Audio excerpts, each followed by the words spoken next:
it is time for the Yokohama and Traction Tyre Centre Mathew Flinders plate race for improved production cars.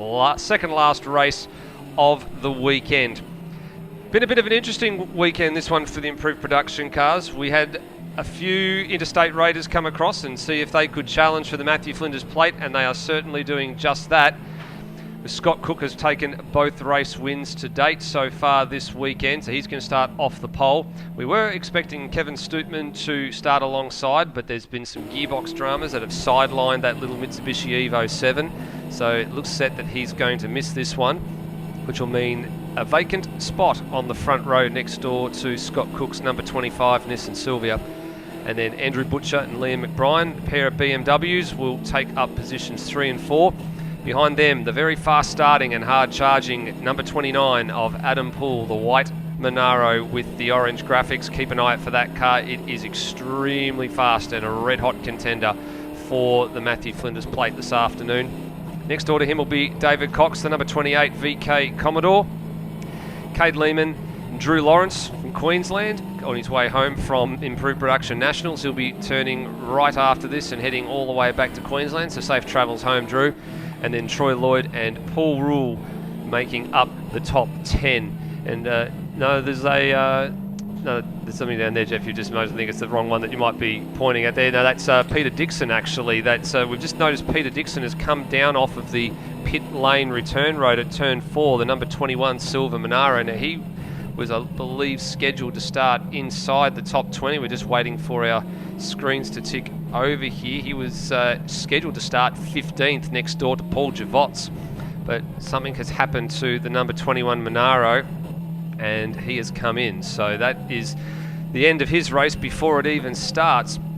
Lost a couple of other cars as well, as we just mentioned. We also have lost the Mitsubishi Evo of Kevin Stootman, and I can see that the BMW of Anthony Dahana has been loaded up onto the trailer down in the pit paddock area as well. He was due to start out of P27, and I think they've managed to get the car of Andrew Rhodes Anderson's going again after he pulled over at the side of the road in race 2, and yes, they have, and he's going to start plumb last, but no doubt he will be a hard charger. He loves passing cars, does the man aboard the number 96, so keep an eye out for that blue and orange Pakenham Tyres and More VN Commodore. Very, very quick. So hasn't got the pace to challenge with the front runners, but he is going to put on a bit of a show passing all these cars from the back of the grid. And I dare say after 10 laps, wouldn't be surprised to see him in the top 10 if his car can make it that far. We've now seen Paul Rule come down the pit lane as well. So has Paul got a little bit of a problem that we're not aware of? He was meant to start out of position 10. So dropping like flies already, the improved production cars out of the Mathew Flinders plate race already. Paul's coming to a stop. Hopefully he'll be able to get going again, but doesn't look good for the number 44. He'll be starting from the pit lane if he starts at all. Well, if he is going to start from the pit lane, he want to get a move on pretty quickly because we won't be too far away from the start. Green flag and lights. 5 seconds are up. This is for the Mathew Flinders plate, ladies and gentlemen. Here we go. Vacant front position next to Scott Cook. And he gets a pretty good launch. Brian's got a huge start. A wonderful launch from Lachlan McBride out of position number 2. He had clear track ahead of him. And David Cox has got a fantastic launch as well. VK Commodore has shot out of the blocks. And he's gone right round the outside and he'll lead into turn 1. Wow. What a start from David Cox. In actual fact, Scott Cook, the pole sitter, has gone backwards. He's gone back to about P8 already by turn 1. So a couple of good launches in that one. Lachlan McBride got a wonderful start. David Cox out of P6. Yeah. What a wonderful start. And he still leads out of Southern Loop with McBride, Butcher, and here comes the big Monaro. Adam Poole, 1 car, 2 cars. And is he going to make it 3 cars full? He's certainly going to try for it. Yep. Down the inside at turn 4. And he's going to go outside, then in the inside, and he's going to make it stick. I think out of 4, he plants the foot, and away he goes up towards Siberia, clearly in the lead. I think he's going to leave them all behind, mate. Oh, he's shot to the front after 5 or 6 corners, and now we'll be looking to see how quickly he can pull away. He's been the class of the field in the state round that was held here in September, and I dare say he's had the fastest car all weekend, but he's had a couple of setbacks that he's had to deal with. He did have the 2-position penalty that he was awarded in qualifying, and then he also had that big off-track excursion in the last race, and was spending up fifth. Brian. Yep, and also he inside. ended up with the penalty as well out of the first race that he had to do the drive-through as well. So he's had a few setbacks, but he's making light work of the field now, and he is streaking clear of the BMW of Lachlan McBride and the VK Commodore of David Cox at the moment. Troy Lloyd's had a pretty reasonable start. He's tucked in there behind Cade Lehman, so he's come up a couple of spots. I think he's up to about 7th on the road at the moment. But it is the big Monaro out in front.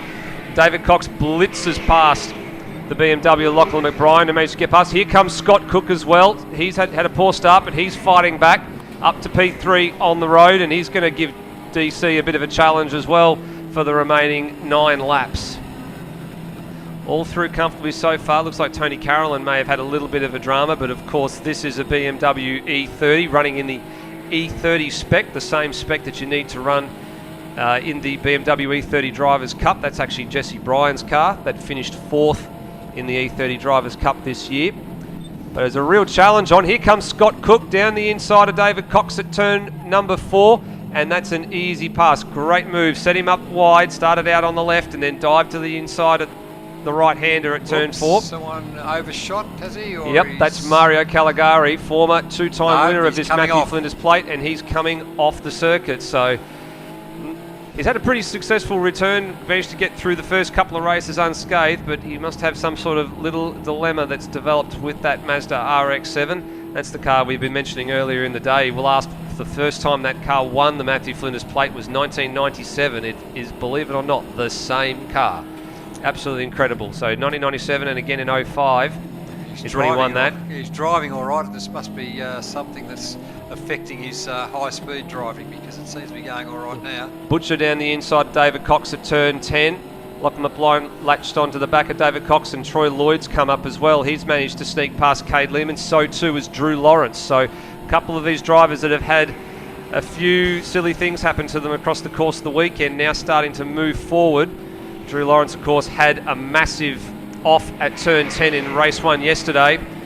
And the big V8 of Troy Lloyd leaves a whole bunch of the BMWs for dust. So too is David Cox's Commodore as they sail into turn 1. The big power of the V8 on the straights has got the legs, but the BMWs have got something for them in the corners here, Jeff. Yeah, they certainly have, but that was a great run down by Lloyd and passed 3 cars into corner 1, and he's now in 3rd position. But look at Poole. Poole is just streets ahead. Yeah, he is absolutely gone, and he's got a margin of over 6 seconds at the moment back to Scott coming Cook. off. He is indeed coming off. This is a no, he's just overshot. Is he gone? No, he's overshot the pit lane, the braking marker, so just pushing a bit too hard. Geez, I had my heart in my mouth for that one. I thought surely it was going to be coming off. But no, he's now gone off and surrendered the lead to his South Australian compatriot in Scott Cook, who's won both races so far. With smoke? Is he just locked up, or has he got a problem? No, I think that's a problem. It looks like the Graham McPherson car, and yes, it is. The number 73 of Graham McPherson's come straight on at turn 4, and actual fact is parked on the grass with a couple of clouds of smoke just starting to dissipate away. Got a yellow flag into that, and that's a good passing point, so that's going to be a problem with the yellow flag there. Yeah. But Poole's still behind Cook as they come through. Whoa, nice little slide around there by Poole. Yep, and that's Butcher trying to go down the outside of Troy Lloyd under braking into turn 4. There's not going to be any way through there. There's a few people trying hard out here at the moment, aren't there? They are. The Commodores will kick away down the front straight here, and then it'll be a matter to see if Drew Lawrence in the middle of this BMW sandwich between Butcher and McBride can actually put a passing move on Butcher. He's right out wide too, Drew. You don't want to be taking too much of the AstroTurf there. You might pitch yourself into the pit lane fence like we saw that Lamborghini do on Friday practice. But he's really given Butcher the hurry up here. And Cade Lehman's actually giving Lachlan McBride a bit of something to think about as well. Andrew Tickness had a good run as well. He's moved up into P9 and having a good solid weekend aboard one of the older Commodores as well. He's been quietly chipping away all weekend long. And then Gary McKay, the club president here in Victoria for improved production, now inside the top 10, which is where he started in the 10 as well. Andrew Rhodes Anderson looking a bit further down. We did say keep an eye out for that VN Commodore. He's come all the way up to 13th from the rear of grid, so he's gotten through about half the grid. Just looking to see where he is out there at the moment. He's just coming down to turn 3 now. Next cars up for him will be Wayne Twist in 12th and Gary McKay in 11th, who's now just will drop back behind Andrew Tickner. I think he's actually just picked up another one. Yeah, he's actually just passed David Bone, and he will be on the back of Wayne Twist pretty quickly. I'm actually looking to see, I think Andrew McMaster, who was in 11th place, must have come off the circuit somewhere as well. Okay. And I just can't see where he is at the moment. There's no yellow flags down toward turn 1 or 2, but I haven't seen him in the run between turns 2 and 4 right now, so I think that he may have potentially come off the road somewhere. Now Paul's is just watching his pace here, I think, at the moment. He's not doing anything too drastic. He's not reeling in Scott Cook at a vast rate of knots, although this is where we expect that the big V8 will start to hone in on the back of a little Nissan Silvia. Doesn't sound like he's going 100% full throttle at the moment, but he's still making some good time. He doesn't have to pass now and charge away at the front of the field. He might have got Troy Lloyd's actually managed to move his way up to P3 as well. They've been battling some gremlins all weekend aboard the Shep City Bearings VN Commodore, and he now heads David Cox and Drew Lawrence and Andrew Butcher and Liam McBride in that battle pack that's been fighting over third and beyond. Here comes Poole, but he's backed off. He was catching and then he backed off a bit. Double waved yellows now down at turn number 4, so I think they're trying, if they're double waved yellows, obviously there's definitely no passing at all, but they may be trying to get out there to recover the car belonging to Graham McPherson. Can't see any recovery vehicles though at the moment. You'd think they'd be in there to well, actually, they've now been told sitting there. Yeah, they've now been told to pull the yellow flags in. So they were out for a very brief moment, but I think they've had a couple of laps to sight the car, and they know it's there now, so they don't need to have it all the time. Once they've had a couple of laps to sight the car, they know where it is, and they'll be okay. But I just wonder whether Poole might have given himself a bit of a fright coming out of MG there. He might have put the foot down too hard that when he had the big lose at the back, and he decided to take it a bit easy. I don't know what kind of person he is, but it just seems that after he had that sideways moment, that's seen he's slowed down since then. Now whether something's maybe a bit loose and he's taking it easy, or he's just decided, look, I'll take it easy and do it slowly and eventually win anyway, or something else has happened. Don't know. It definitely doesn't sound like he's 100% foot to the floor here, no. But every single time he comes down the front straight, he still continues to catch Scott Cook, but he's just quite happy to be tucked in behind his team, his garage, cohabiting garage person from South Australia at the moment. Yeah, I think Drew Lawrence has now surged into P4, so has he got anything in store for Troy Lloyd's VN Commodore at the moment? This scrap over 4th, 5th, 6th, 7th and 8th is really quite interesting at the moment, just ebbing and flowing back and forth. Yeah, they're all, look at that. 0.7, 0.3, 0.4, 0.9, 1.6, they're all pretty close together there. Any one of them could take up a couple of places in that area, but Lawrence is only 1.6 behind Lloyd, so there's certainly the opportunity to catch him. And in a car as well, I should add, that is actually not his. That car actually belongs to his brother, and their car had a bit of an issue before they were prepared to take it to Nationals, and they had to borrow that car and get it up and running. Okay. David Cox is being mugged here down at turn 4. He's just lost a place to Andrew Butcher, and Liam McBride has just seized on that opportunity as well and Lachlan McBride has seized on that opportunity and gone through as well. McBrien's last lap was his fastest so far at a 147.4, and Lehman was 148.7. I don't know where I got that from. And Lehman's at a 148.5. So both of them are really motoring at the moment. Kevin Coulson, the second of the under 2 litre cars that are in the field this weekend. There's only 2 of them, himself and Paul Javots. He's come into the pit lane, so sad end to the number 87. He was in 21st place after all of that. I reckon Poole's going to take Cook this time around. He's a lot closer, and down the main straight he's pulled out for a pass. Yep, I think you're right. Poole's just upped his lap time a little bit here, and it's an easy pass in the end, and Scott knows it and just decides to pull out of it and let him go. Cook actually holds the lap record for their class at the Ben Motorsport Park in that particular car as well, so he's got a little distinction to his name. But at a circuit like this, where you need a combination of both the corner speed and the horsepower, he just hasn't got he's just not quite well matched enough for Poole's Monaro at the moment, is it? No. As a Poole, for one reason or another, I think he decided he didn't need to go that fast. He could win the race without taking any chances. That's my opinion, and he's backed off until the appropriate time, and now he's Absolutely. No, that's not him. No, he's in front now. He's got about 5 car lengths in front round Siberia. So he's done it the cautious way, the slow way, but he's still in front. So he's going to, all things being equal, I think he's going to take this particular race. Oh, a little bit of over and under treatment there. Drew Lawrence was having a bit of a look down the outside of Troy Lloyd on the run to turn 4 and then quickly switched back to the inside, wondering if there may have been a little bit of nose to tail contact there. If it was extremely minor. But Drew has got the bit between the teeth here. Now we know that Troy's had some gremlins with that car across the weekend and just battling just to keep it on the track, so hopefully nothing serious is happening under the bonnet of that car, and we can look forward to seeing a good fight over the remaining 3 and a bit laps to the checkered flag. Well, Lloyd's got problems because the 3 cars behind him, Lawrence, Butcher and McBrien, have all done their fastest time that last lap, and they're all faster than he was that last lap, so they're closing the gap. And look at it, 0.6, 1.6 and 0.9 for the next 3 cars, so they're right on his tail, and he could have big problems unless he can lift his game a little bit and fend them off. And here they come back onto the main straight. Let's see what happens this time down. This is the battle for third here. These 4 cars coming to the line. Lloyd, Lawrence, Butcher and McBrien. The battle for 3rd, 4th, 5th and 6th. David Cox has slipped back towards Cade Lehman, so he's out of the hunt for this at the moment. Andrew Butcher's been on the podium twice in the last 2 years here for the improved production Mathew Flinders plate. In 3rd last year, 2nd the year before. Be looking to try and get a little bit more silverware if he can just pick off another position or 2. Yeah, and Lawrence did well that time.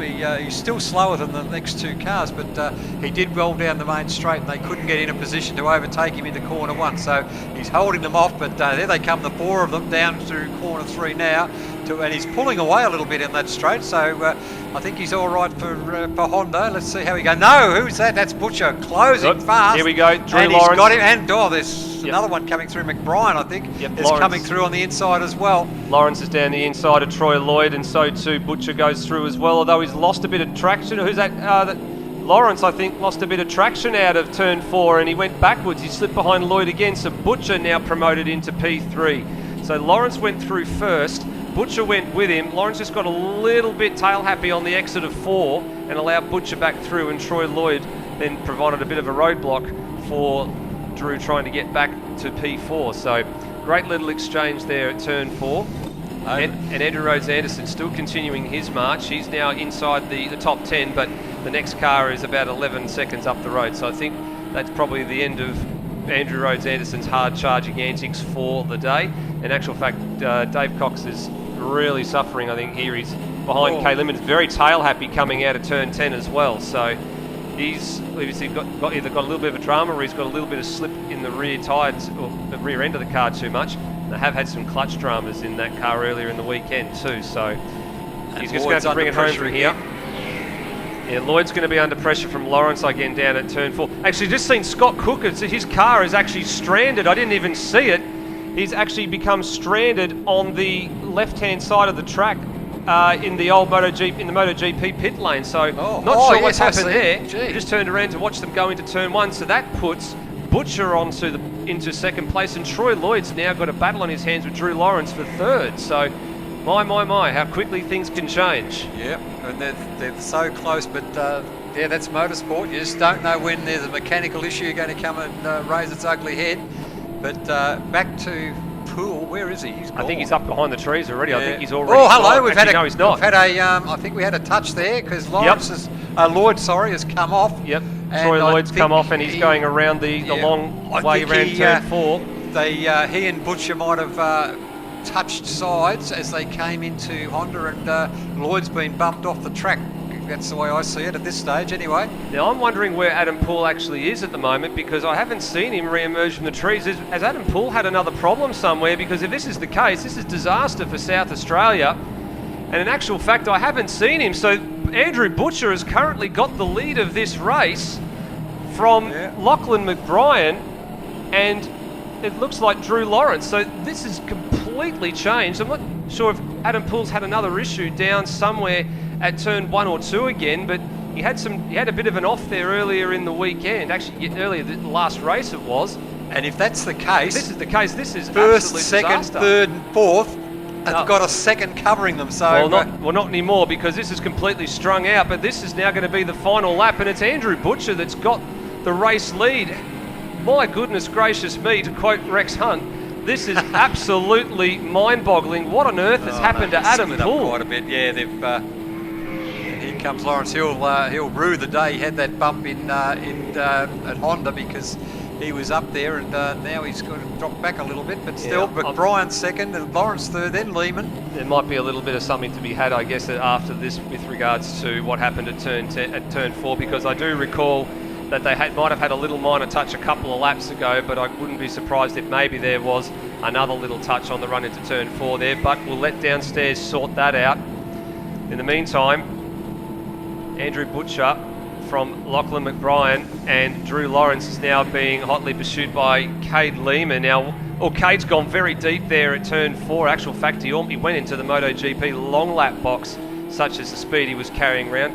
Dave Cox has now gone through on Troy Lloyd as well, so Troy's rear tyres are probably suffering a bit. And in actual fact, there's yellow flags, double wave yellow flags at turn 6, so I'm wondering if that's where Adam may have had his bit of drama a bit further up the back. So yeah, one of the recovery vehicles is sitting there just on the inside of the track, so they may have driven over there to hang on. I'll just see. It may be just out of their line of sight. I'll let you take care of the radio situation. But as we said, Andrew Butcher has had a couple of occasions where he's finished the bridesmaid and not the bride here in Island Magic. He was third on the podium last year, second the year before that. He will finally get his hands on a Mathew Flinders plate for the very first time here at Island Magic 2019. Andrew Butcher is your winner of the Traction Tyre Centre in Yokohama Mathew Flinders plate for 2019, ahead of Lachlan McBrien and Drew Lawrence from Queensland. So 3 different states on the eastern seaboard represented on the podium this year. Andrew Butcher from Victoria, Lachlan McBrien from New South Wales, and Drew Lawrence from Queensland. Great result for Cade Lehman too. A 4th place finish for him is no doubt his best result in improved production racing here this season. He's had in his debut year from the 4th round at Sandown. He's come a long way. David Cox home in 5th, Troy Lloyd 6th. Great result too for Andrew Tickner, 7th place on the road from Andrew Rose Anderson.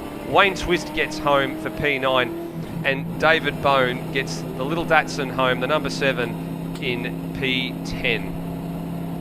Wow, what a finish that was to a race. I've no idea what on earth has happened to Scott Cook and Adam Poole. We were looking set for a South Australia 1-2 for all that time, and I don't know, Jeff. I'm speechless. I'm trying to figure out what exactly happened after all of that. I still don't know either, but there's a car, I think it might be Poole, over at 7 waiting for a flat toe. So has to be, no choice. One down here, and you've got one at 4. Now this is the other South Australian, that's Sylvia. Yes, correct. Yeah. Scott Cook is waiting here for a toe. And I think it might be Poole over the other side waiting for a toe, a flat toe. So there's something wrong with him. I hope he hasn't hit anything. It's just a mechanical problem, but there's one over there, and I think it must be Poole behind the trees. So I would almost bet my bottom dollar that it is.